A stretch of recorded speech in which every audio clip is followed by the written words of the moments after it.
Amis des constellations, bonjour.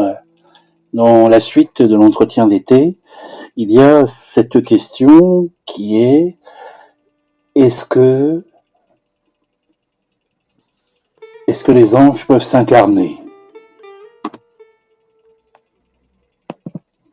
Qu'est-ce que les sagesses du passé, les enseignements du passé, les écrits du passé nous enseignent à ce sujet? Me vient ici la stance numéro 50, une stance d'Herviche qui s'intitule La présence de l'ange, et qui dit: ô fille de la terre, je veux t'enseigner la présence de l'ange. Il est le gardien de ta vie et le guide de tes nuits. Le dos courbé se redresse quand il passe sa main sur l'épaule du malheureux, et il danse dans tes yeux quand la joie anime ton cœur. Donc nous pouvons voir à travers cette stance d'Herviche que la nature de l'ange, elle est liée à la nature même de l'être humain, à ce qui est présent au plus profond de lui-même, à la nature même de son essence spirituelle. L'ange, il est un rappel de ses origines. Et l'ange est un rappel à ce qu'il peut devenir.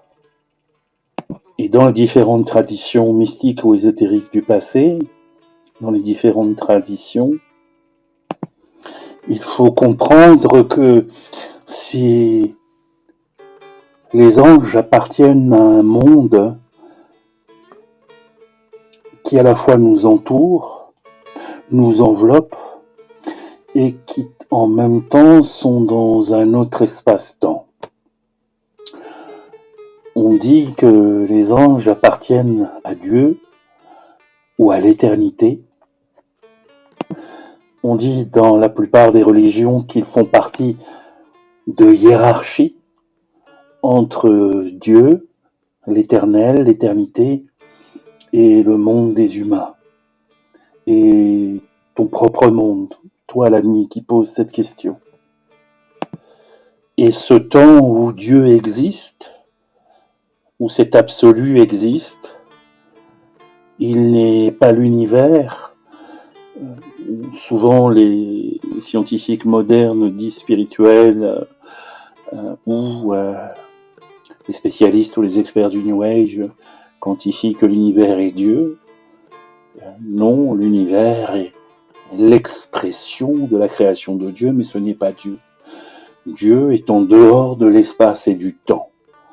Et en même temps, il l'englobe, il est présent, de par sa présence, en toute chose. Si l'absolu ou l'éternel ou le bien-aimé existe, on dit dans les différentes traditions qu'il se situe dans un espace où le passé, le présent et le futur n'existent pas, ou s'il existe, il est contenu dans cette totalité. Selon les approches des différents courants. Donc, est-ce que les anges peuvent s'incarner? Dans la stance, la présence de l'ange, il y a cette parole: je veux t'enseigner la présence de l'ange. Tu vois, le Saint-Ange gardien, ou ton ange, comme on le nomme, lui ne peut pas t'abandonner. Parce que ton ange, c'est une extension de toi-même, c'est une extension ou une réintégration, une réinclusion de ton devenir. Puisqu'on dit dans les différentes traditions du passé que l'être humain est amené dans la destinée cosmique à occuper la hiérarchie des anges, à devenir eux-mêmes des anges. Ça signifie quoi? Ça signifie que comme l'être humain a été créé à l'image de Dieu, dit-on chez les chrétiens, et dans d'autres traditions. Si l'on va du côté des taoïstes, l'homme est une représentation miniature, un microcosme parfait du grand macrocosme. Donc ça signifie que l'être humain contient en lui, dans des niveaux différents, les derviches, les soufis disent dans des maqams, dans des champs de force différents. Donc, est-ce que l'ange existe? Oui. Est-ce qu'il peut s'incarner? Pour ça, il faut comprendre ou laisser ressentir la suite de l'instance. Mais je veux t'enseigner la présence de l'ange, ça signifie que celui-ci ne peut pas t'abandonner, parce que ton ange, c'est l'expression de ton essence. C'est une continuité de celle-ci. C'est comme si tu veux un bébé ou un petit bébé, oui, qui est porteur en lui de l'adulte et du vieillard qu'il sera un jour, simplement à l'état de bébé, à l'état de jeune enfant. Il ne connaît pas encore cette nature d'adulte, cette nature de vieux sage. Il ne connaît pas encore cette nature. Et pourtant, pour ceux qui ont des enfants en bas âge, ils savent que souvent, les enfants veulent être plus grands que leur âge ou sont pressés de grandir. Et voyez-vous, mes amis, cette attitude-là est présente elle-même aussi dans l'être humain. Il est pressé d'être révélé ange ou de rencontrer l'ange ou le Saint-Ange gardien ou d'être au niveau d'être de l'ange. Dans certaines philosophies ou spiritualités dévoyées, il y en a même, en fait, qui se disent ou se prétendent être des anges incarnés, même pas des anges incarnés, que dis-je, des archanges incarnés, ou des archers. Manifestons là une méconnaissance ou une connaissance partielle des mondes spirituels, mais dénotant une grande créativité, une grande sensibilité, des forces de l'imagination en eux. Donc l'ange ne vous abandonne jamais. C'est toujours l'être humain qui abandonne l'ange. Ça, c'est une réalité. Rappelez-vous du philosophe Nietzsche qui a écrit, et ça fait le tour du monde, « Dieu est mort. L'homme a tué Dieu. » Ou la sagesse ou l'adage soufi, pour celui qui croit en Allah ou en Dieu, Dieu, Allah, existe pour celui-ci. Pour celui qui ne croit pas ou ne croit plus en Dieu ou en Allah, Dieu ou Allah n'existe plus ou n'existe pas pour celui-là. Donc si j'en reviens à l'instance, je veux t'enseigner la présence de l'ange. Il est le gardien de ta vie. Qu'est-ce que ça veut dire? Ça veut dire que cet ange gardien, ce saint ange gardien, il est le gardien de ce qu'il y a de meilleur en toi, de réalisation, d'union et de communion avec tous les mondes, à la fois intérieurs et extérieurs, que tu fréquentes. Et Gurdjieff disait lui-même que lorsque l'être humain abandonne son ange, eh bien, tu es déconnecté, tu n'es plus relié à cette essence spirituelle.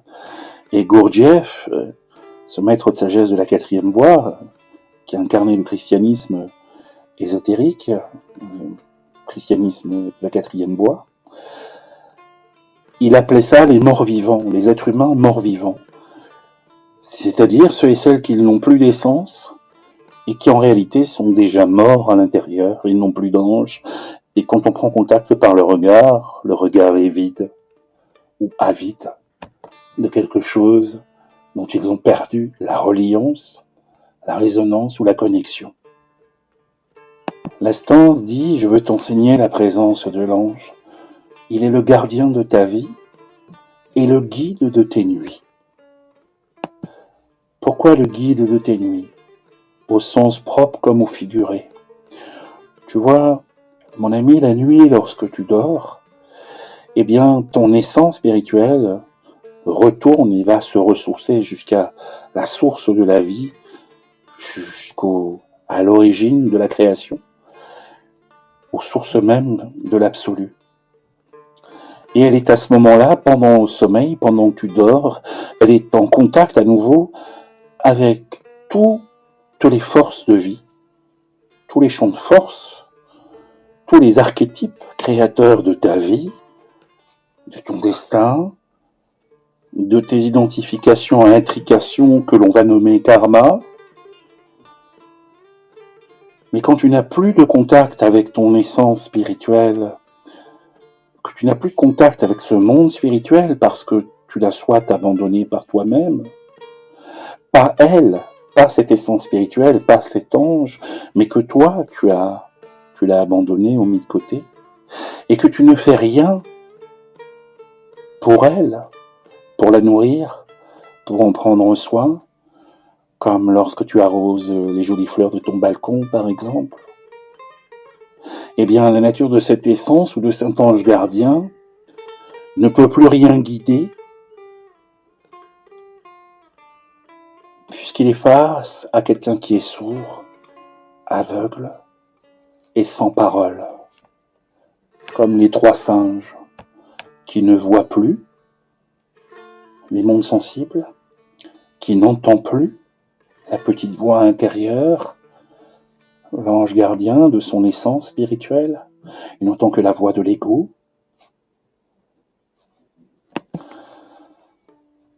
Et tu vois, mon ami, il peut tous nous arriver sur le chemin intérieur, par moment d'avoir des trous de mémoire, ça nous arrive dans la vie à propos de tout un tas de choses, les listes de courses que nous oublions, telle ou telle date, tel ou tel anniversaire, tel ou tel...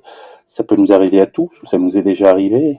Et bien, de la même manière, ce n'est pas parce que tu oublies à un moment donné ton essence, ou que tu oublies le Saint-Ange gardien, ou que tu oublies Dieu par moment. Tu vois, ces moments d'absence sont toujours acceptés, sont toujours tolérés, sont toujours profondément respectés dans le mouvement qui est le tien, c'est-à-dire la notion du libre arbitre, puisqu'il est dit dans les écrits originels que Dieu créa l'homme à son image, c'est-à-dire avec le libre arbitre. Le libre arbitre de se faire mal à soi ou aux autres ou dans le monde, ou d'être un bienfait pour lui-même et pour d'autres et dans le monde. Donc ton ange gardien ne t'abandonne jamais, il est toujours là, et même quand tu es assailli par tes émotions négatives, comme l'apitoiement sur toi-même, comme la déprime, ou comme les pensées mécaniques, ou les fixations mentales que tu peux avoir, ou parfois des sensations physiques douloureuses de tension dont tu n'es pas parvenu à te libérer. Et bien dans ces moments-là, souvent quand nous sommes trop pleins, nous vivons l'illusion, nous vivons l'errance, ou ce sentiment de lourdeur pour certains, pour d'autres de vide existentiel profond, pour d'autres d'un abîme profond. Et cette sensation nous donne l'illusion d'être coupé de Dieu, ou que Dieu, ou l'absolu, ou l'éternel, nous a abandonnés, nous a oubliés, ou que le Saint-Ange gardien a posé sa lettre de démission en disant « trop nul, celui-là ou celle-là, je pose ma démission ». Ça ne marche pas comme ça. Et pour le comprendre, la suite de la stance nous éclaire quant à l'attitude juste, quand nous avons cette impression ou pas d'être déconnecté. La stance dit « le dos courbé se redresse quand il passe sa main sur l'épaule du malheureux ». Vous voyez, il y a toujours un sens intérieur à chaque parole sacrée ou à chaque sagesse. Le dos courbé se redresse quand il passe sa main sur l'épaule du malheureux. Donc demande-toi Observe-toi ou essaie de te rappeler quand à chaque fois tu t'es repris toi-même, tu t'es pris par la main, tu t'es pris par l'épaule, et comment tu t'es redressé. Qui ou quoi se redresse en toi? Le dos courbé se redresse quand il passe sa main sur l'épaule du malheureux. C'est qui le malheureux? Mais tu vois mon ami, le malheureux, c'est cette dimension de toi-même, c'est cette partie de toi, c'est ce fragment, ce morceau qui vit en toi qui est en train de vivre une incarnation, qui est en train de vivre une vie humaine. Et les amis bouddhistes, par exemple, souvent évoquent que la vie est souffrance, le dos est courbé.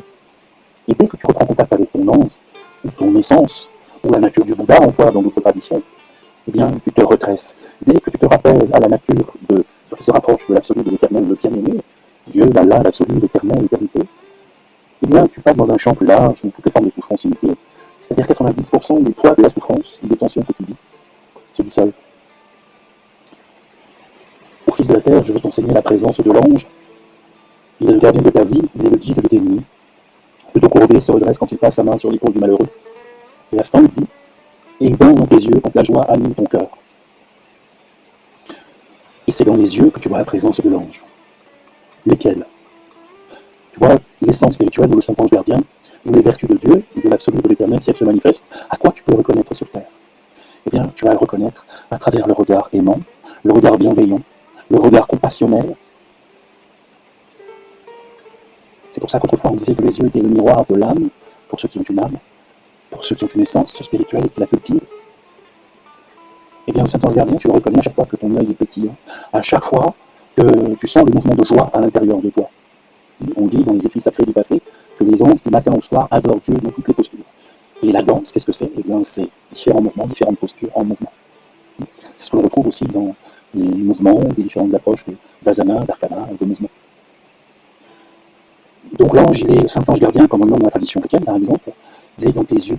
Il anime toujours de la joie en toi, de l'enthousiasme. Enthousiasme venant du latin, in-théos, qui signifie Dieu en soi. Donc l'ange gardien, est-ce qu'un ange gardien peut s'incarner dans un être humain?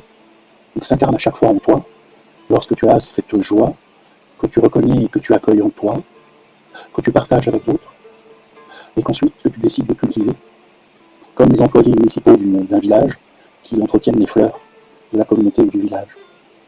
Et tu vois, ton essence spirituelle, le Saint-Ange gardien, tu es l'expression de ça dans ton regard, dans tes yeux, ou mieux, dans les yeux de l'amoureux, ils disent les quatrains de Rumi, du mystique Rumi, du mystique Soufi.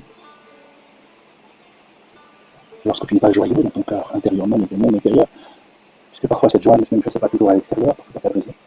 Et lorsque on ne veille pas à cultiver la joie intérieurement, à ce moment-là, effectivement, on est en train nous-mêmes d'abandonner l'ange, et de tuer l'ange. Et quand on ne nourrit pas l'essence ou l'ange, eh bien, qu'est-ce qui nourrit en soi? L'animal en soi. Cette part animale qui est diablement ancrée en nous, je dis volontairement ce mot-là, comprennent ceux qui pourront comprendre. Donc, est-ce que l'ange peut s'incarner dans l'être humain?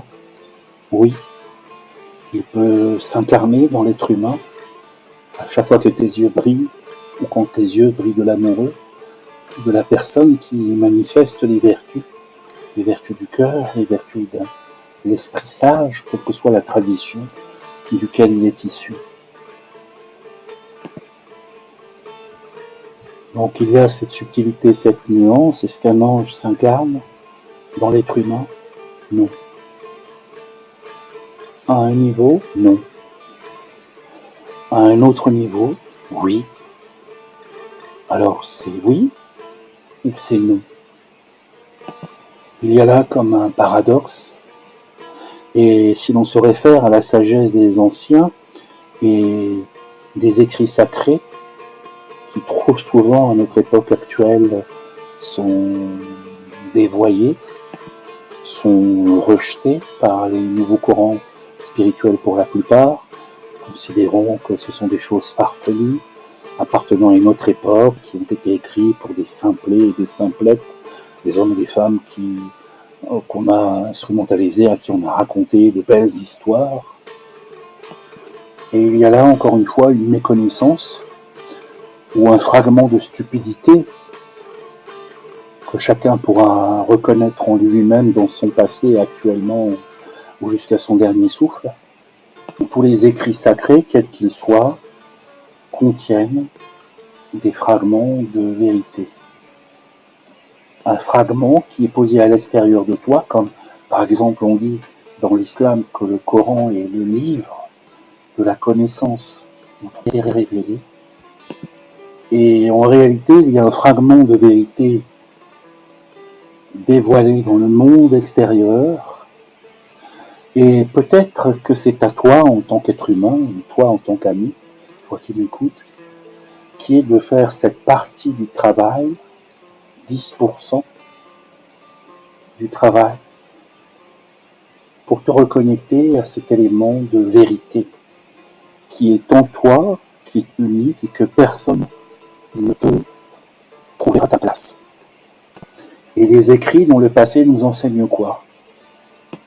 Ils nous enseignent que des grands prophètes comme Isaïe, comme Abraham, comme Moïse, comme le prophète Mohammed, comme le Christ, comme Marie, ont tous ces prophètes, tous ces saints hommes ou saintes femmes ont reçu la visite en songe, en rêve, soit dans un état d'oraison, de méditation, de prière ou de sommeil, ont reçu la visite d'un archange, c'est-à-dire d'un messager de Dieu, donc qui leur ont signalé et donné les enseignements. On dit même que dans les hiérarchies spirituelles, comme par exemple l'archange Métatron, on raconte, où il est dit, où il est écrit, dans les clés d'Enoch notamment, mais pas que Métatron a été avant tout un être humain qui a été incarné sur Terre, qui a vécu un certain nombre de temps et de vie terrestre, et qui est parvenu au plus haut degré d'élévation, c'est-à-dire à réinclure cette dimension spirituelle et cette étincelle divine et à refaire l'union avec le tout, avec l'absolu et l'éternel. Est-ce qu'un ange peut s'incarner dans un être humain? Non. Tu es sûr? Est-ce qu'un ange peut s'incarner en être humain? Oui. Alors où est la vérité? Ferme les yeux. Écoute le silence intérieur. Écoute, mon ami, et trouve ta vérité, non pas dans l'exigence de l'immédiateté et du moment, mais développe la patience, la persévérance et le temps biologique terrestre pour te permettre de te préparer à recevoir la plus belle des révélations pour toi-même, et peut-être pour les bienfaits de ceux qui seront à tes côtés ou que tu rencontreras qui viendront vers toi. Bon apprentissage, mon ami.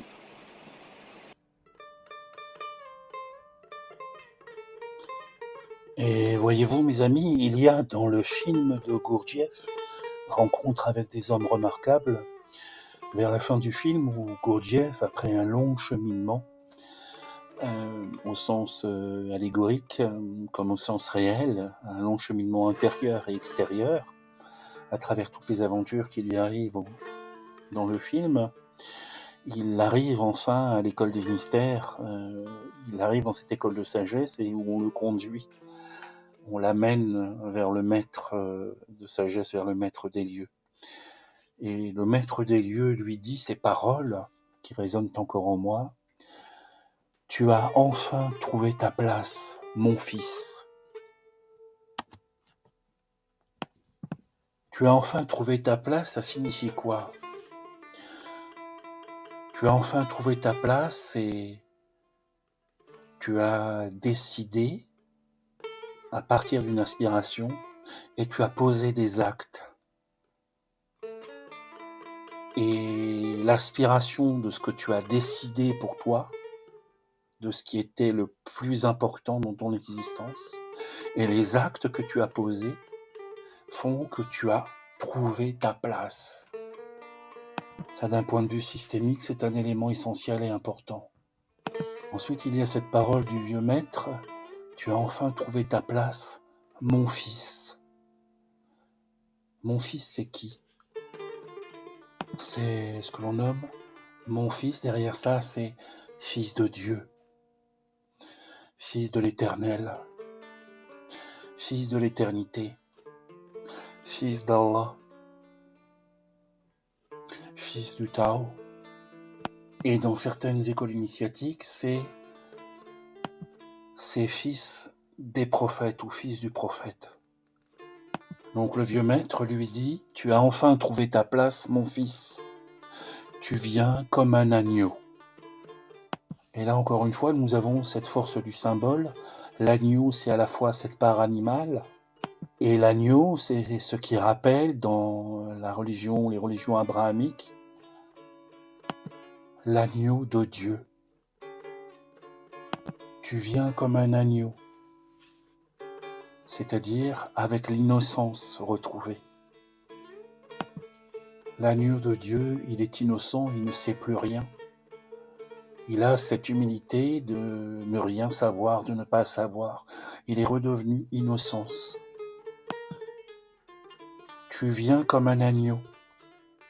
Dans les religions abrahamiques, dans la chrétienté, le christianisme, on dit l'agneau de Dieu qui enlève le péché du monde. L'agneau de Dieu qui enlève le péché du monde. Donc par rapport à la stance, l'agneau de Dieu, c'est quoi? C'est l'ange en soi et la continuité de soi-même. Donc l'agneau de Dieu ou l'ange qui enlève le péché du monde, c'est quoi? C'est celui qui est dans l'état d'esprit, du sens, du service. L'agneau de Dieu qui enlève le péché du monde. Comment est-ce possible? Par où commencer? Eh bien, en commençant par le travail intérieur. Le premier cercle, la première ligne de soi à soi. Le maître de sagesse fait une deuxième allusion, il dit « Tu viens avec le sourire ». Et nous avons vu dans la stance que le sourire, c'est l'expression de l'ange en soi. Cette qualité de présence à soi. Cette qualité de nourriture spirituelle, de nourriture intérieure, de transformation de cette dimension où on a commencé intérieurement d'un point de vue systémique à redonner une place à chaque chose de sa vie, c'est pouvoir trouver sa place. C'est ce travail d'union en soi pour préparer la communion avec le monde, les autres, l'humanité et tous les mondes. Film de Gurdjieff, il y a le maître qui lui dit « Mais n'oublie pas que tu as aussi en toi un loup en toi. Regarde en toi les deux, le loup et l'agneau. » Qu'est-ce que l'on peut comprendre à cet endroit-là? Regarde en toi l'animal et l'ange. Regarde en toi le diable et la part de Dieu en toi. Et le vieux maître dans le monastère de dire à Gurdjieff, seras-tu capable de permettre à ces deux forces opposées de cohabiter en toi? Vous voyez, mes amis, à cet endroit-là, il n'y a pas de certitude de la part du maître. Il y a la notion du doute. Parce que dès que nous sommes dans la certitude, nous sommes dans l'exclusion de l'incertitude ou de ce que, par exemple, les bouddhistes nomment l'impermanence. Dès que nous sommes dans la certitude, nous sommes dans la mort et dans la sclérose. Lorsque le vieux maître dit, il interroge, seras-tu capable de permettre à ces deux forces opposées, le loup et l'agneau, de cohabiter en toi? Pour les amis qui ont suivi la formation cette année aux constellations d'Erlich, sauras-tu permettre à ces deux forces opposées de cohabiter en toi? les deux forces opposées, une force d'action, une force d'opposition. Ça ne vous rappelle rien, les amis? Eh bien, cela, en fait, ça rappellera en fait à ceux qui étudient la 4e loi, les enseignements de Gurdjieff, la loi du pendule. Seras-tu capable d'être au centre et de maîtriser ces deux forces en toi? Seras-tu capable de permettre à ces deux forces opposées de cohabiter en toi? Ça signifie qu'à cet endroit-là, il n'y a aucune exclusion, ni de l'ange, ni de l'animal, ni du loup, ni de l'agneau. Il n'y a pas d'exclusion. Il y a la reconnaissance de chaque force pour ce qu'elle représente, mis à une juste place en soi, dans l'autre et dans le monde terrestre qui nous entoure. La loi de la dualité, qui est propre à la vie terrestre. La loi des polarités.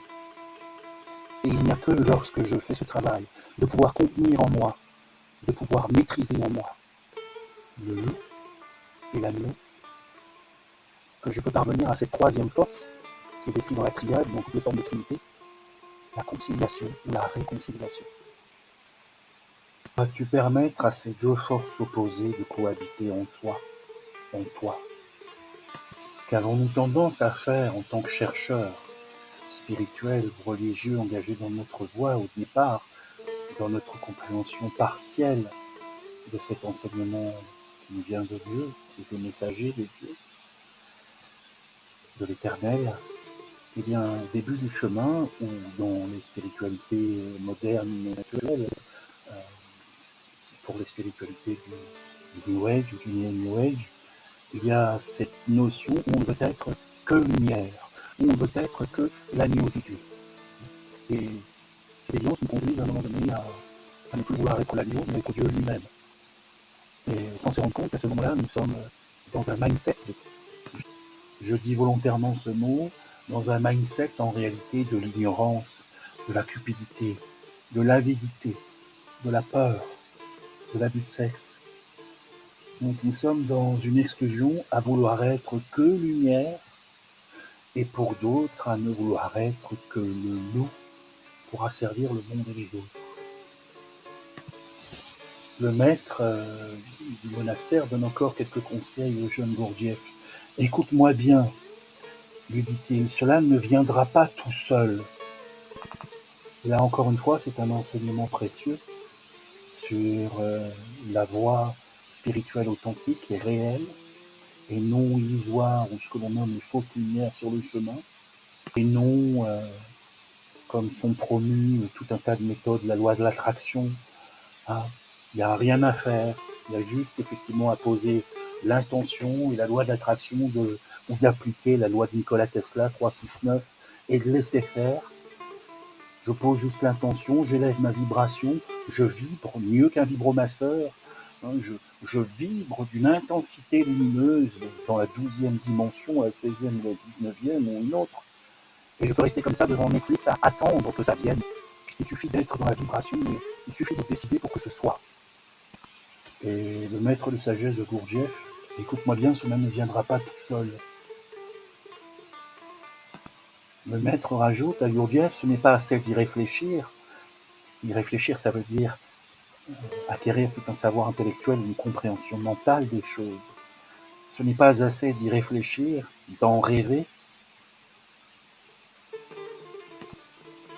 Le maître de Gurdjieff fait part du sentimentalisme, du risque du sentimentalisme sur la voie spirituelle qui mène à la perdition, à l'illusion. Il y a toutes sortes de fantasmes dans notre monde actuel et moderne. C'est ce que l'on nommerait le sentimentalisme de la licorne rose, flonflon, LGBT+, queer, donc un monde ultra lumineux où nous sommes tous des enfants cristal, tous des enfants indigo, tous des enfants d'or, des enfants de cristal. Donc le maître de sagesse met en garde en disant ce n'est pas assez d'y réfléchir. d'en rêver, c'est-à-dire de fantasmer le chemin, et d'attendre. Attendre, c'est le trait de la paresse, mais c'est aussi derrière la non-action. Et à tort, on croit que c'est comme chez les taoïstes, c'est Wu-Wei, c'est le non-agir. Oui, c'est encore une fois une volonté ou un des pièges du chemin que de vouloir aller trop vite, de ne pas respecter le temps biologique et de vouloir blesser les principes de l'ordre et des structures et des lois célestes et divines qui existent depuis le début des temps. Et le maître de sagesse lui dit, à tout moment, le loup peut dévorer la nuit. À tout moment, le loup peut dévorer la nuit.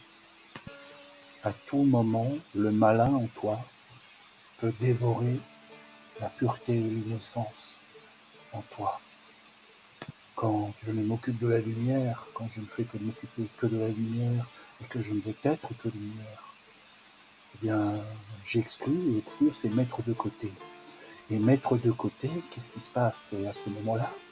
Quand vous mettez de côté quelque chose, vous finissez par l'oublier, et à un moment donné, cette chose que vous avez exclue ou rejetée, elle vous saute dessus, elle ressurgit. Donc, à tout moment, le loup peut dévorer l'agneau, c'est l'indication du maître de Gurdjieff de ne pas s'endormir. Quel que soit ton degré d'évolution, quel que soit le degré de connaissance que tu penses avoir, ou des expériences réelles ou fumeuses que tu as pu faire, combien d'entre nous avons été ou combien sont dans la 12D, ils attendent l'ascension de la Terre, que les Lémuriens ou que les Arthuriens débarquent sur la planète et ça y est, petit amour tout seul. Combien attendent dans les religions même abrahamiques le retour de Yeshua, le retour du Christ, en ne faisant rien, en ne modifiant rien dans leur comportement, dans leur attitude, en ne cherchant pas à améliorer, à harmoniser, à équilibrer la nature des choses qu'ils sont, à harmoniser la nature de ce qu'ils vivent avec les autres, au milieu des autres. Ils attendent là patiemment, c'est écrit dans le texte, le retour du Christ, ça va se faire tout seul. Vous voyez, ce sont les pièges du chemin. Et le maître de sagesse lui dit, pour finir, et tu dois apprendre à devenir responsable. Et tu dois apprendre à devenir responsable. Ça veut dire quoi, ça? Devenir responsable pour toi, l'ami qui écoute. Le maître de sagesse lui dit, c'est une science exacte. Donc cherche d'abord un sens pour toi, la définition que ça a pour toi, le mot responsable, et puis cherche ensuite ce que le mot responsable signifie d'un point de vue spirituel, d'un point de vue essentiel. Et le maître de sagesse finit à Gurdjieff et lui dit, je vais te remettre à quelqu'un en qui tu peux avoir confiance. Ça veut dire quoi? Ça veut dire que la nature du chemin spirituel, celui qui te mène à l'union ou à la communion avec l'éternel absolu, le divin, peu importe le nom que tu lui donnes.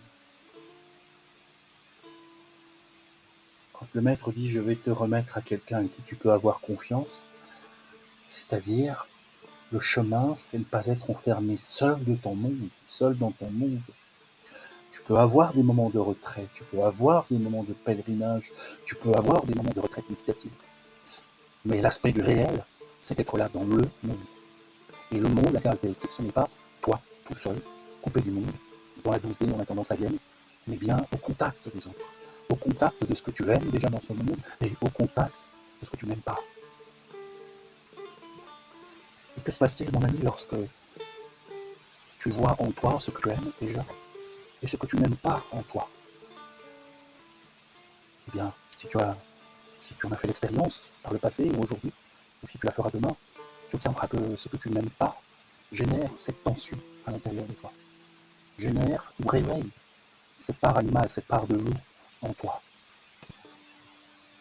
Gurdjieff vient avec un état d'esprit, il vient comme un agneau, avec l'étincelle divine, avec un cheminement intérieur qui l'a conduit à abandonner la vanité, à abandonner l'arrogance, à ne plus, à laisser ses connaissances de côté pour accepter de recevoir.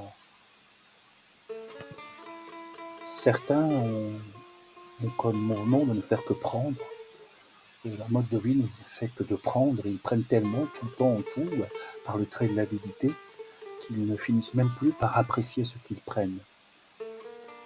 Et ce qu'ils prennent, à un moment donné, devient un vol. Et c'est pour ça que, même s'ils prennent tous les aspects précieux de ce qui existe sur cette terre, ils sont malheureux. Et ressentent une profonde rupture, un profond vide. Et à l'inverse, note mon ami, que recevoir, apprendre à recevoir dans l'état d'esprit juste, regarde comment l'orgueil se dresse en toi. Regarde comme ces différentes parties de toi s'expriment. Encore une fois, le loup sous des formes ou des aspects différents en toi. Donc n'exclus ni le loup ni l'agneau. Si mon ami, tu as tendance à rester fixé uniquement sur le loup en toi, si tu restes dans cet état d'hypnose identifié au loup en toi, que tu ne prends pas un peu de distance, que tu ne te désidentifies pas, la quatrième voie, on appelle ça le rappel de soi. Dans le travail des constellations, on parle d'une désidentification ou d'une désintrication. Dans le travail psychologique, c'est le travail de connaissance de soi qui nous permet de ne plus vivre la récurrence. Donc apprendre à recevoir.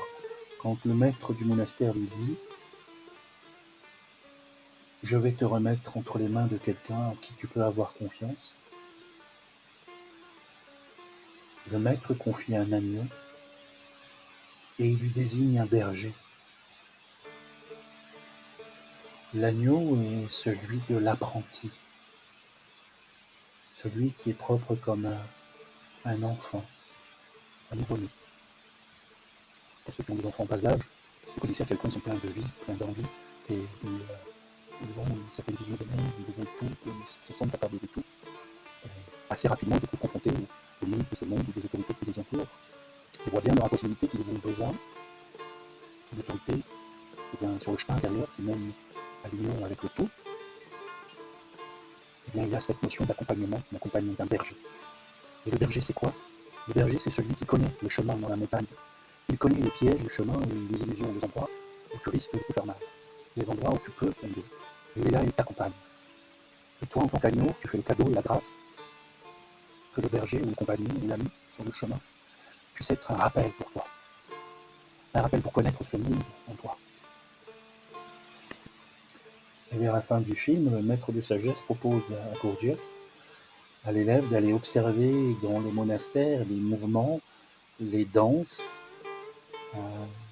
et de revenir dire au maître ce qu'il en a retiré. Qu'est-ce que ça veut dire, ça? Ça veut dire, une fois que tu auras observé, c'est une invitation à développer l'observateur en soi, par le rappel de soi, par la présence. La présence, c'est être en face de ces deux forces en soi, le loup et l'agneau. Toutes les deux d'une puissance extraordinaire. Quand le maître invite à Gurdjieff, le religion de l'effet qui en a tiré, c'est l'effet que ça aura produit dans les différents centres en Gurdjieff, dans le centre intellectuel, dans le centre émotionnel, dans le centre physique. Et en fonction de cela et des observations que l'élève aura rapportées, encore une fois, c'est ce cheminement de l'humilité, c'est celui qui s'incline devant ce qui est plus grand ou plus ancien que lui, et qui remet le fruit de ses observations. Et qui dit, j'accepte de recevoir. Et en fonction de cela, parce que tu as encore une fois eu cette attitude de ce travail, malgré toi, de l'attitude de recevoir, d'un plus grand, d'un plus ancien, d'un plus vieux, non pas parce qu'il était supérieur à toi, mais simplement parce qu'il a pris un temps plus rapide pour arriver à l'endroit où il est. Donc tout simplement parce qu'il est plus vieux que toi, que ce soit intérieurement ou extérieurement, donc il fait le chemin beaucoup plus rapidement. Donc l'invitation du maître, c'est de devenir un observateur, ne t'endors jamais, et quoi que tu vois de désagréable en toi, et de très agréable, méfie-toi de la nuit comme de l'ange. Parce que si tu restes trop innocent comme la nuit, tu vas être sacrifié et tu vas être dévoré par le loup. Si tu ne vois que le loup, tu vas en perdre ton innocence, ta lumière, et toute la beauté, toute la grandeur de ce qui est en toi, l'étincelle divine, et Saint-Ange gardien, ce lien à ce qui va supérieur, que tu le nommes Allah, Dieu, le prophète, quel qu'il soit. Donc mes amis, je vous laisse repenser les choses par vous-même et d'être dans l'observation que ce partage, de ce que nous avons partagé ensemble, est-ce que l'être humain peut s'incarner en ange? Non. Ah, vous êtes sûr que l'être humain ne peut pas s'incarner en ange? Si.